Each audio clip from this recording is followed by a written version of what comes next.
Hello everyone, my name is Luis and I'm here today with you all for another STEM activity. For today's activity, we will be making a robotic hand. This activity is for ages 11 and up. But first, let's talk a little bit about our bodies.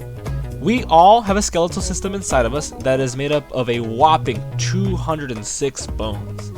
The main functions of our skeletal systems are to support the body, help facilitate movement, and protect our important organs like our heart and lungs.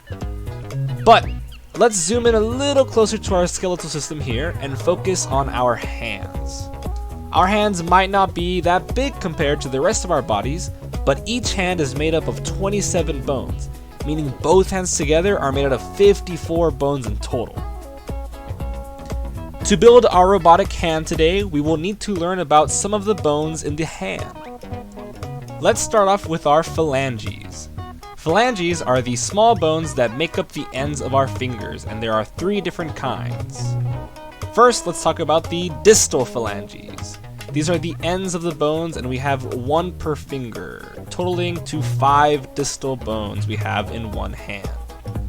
The middle phalanges are the middle bones in our fingers, and we only have 4 of these because our thumb does not have one. Proximal phalanges are on the very beginning of our fingers, and we have 5 of these as well. Last but not least, we have our metacarpal bones. These are the bones that make up our palms. They're not part of our fingers, they're inside of our palms, so be sure to remember that. Now that we have learned the bones we will be building today, we can start our project. These are the items you will need. 4 or 5 drinking straws, they can be paper or plastic. 1 jumbo straw. 1 sheet of construction paper or cardstock, you can use either. Scissors, a pencil, different colored yarn, twine or string, some tape, and a ruler. Trace your hand onto the cardstock and cut it out with your scissors. If you have extra small hands, you might want to borrow mom or dad to outline their hand instead. Next, you'll want to take your straws and cut each one into 3 half-inch pieces, 1 1-inch piece, and a 2-inch piece. You'll need to do this 5 times, so in total you'll have 15 half-inch pieces, 5 1-inch pieces, and 5 2-inch pieces.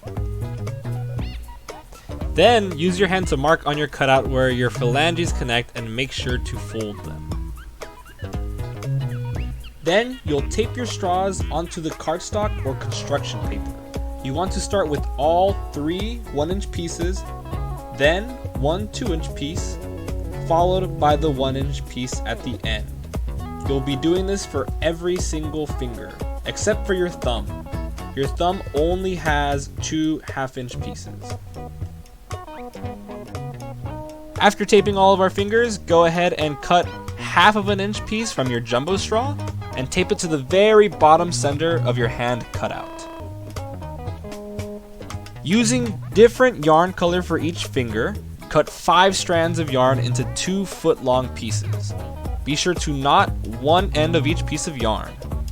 Thread 1 yarn strand through each finger. Use a different yarn color for each finger.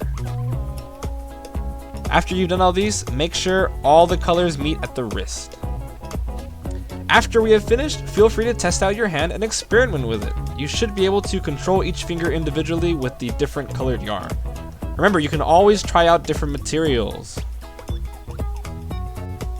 Remember to use the hashtag #ILoveHPL on social media to share with us your wonderful creations. Thank you so much for joining me today. I do hope you enjoyed this activity, and I'll see you next time.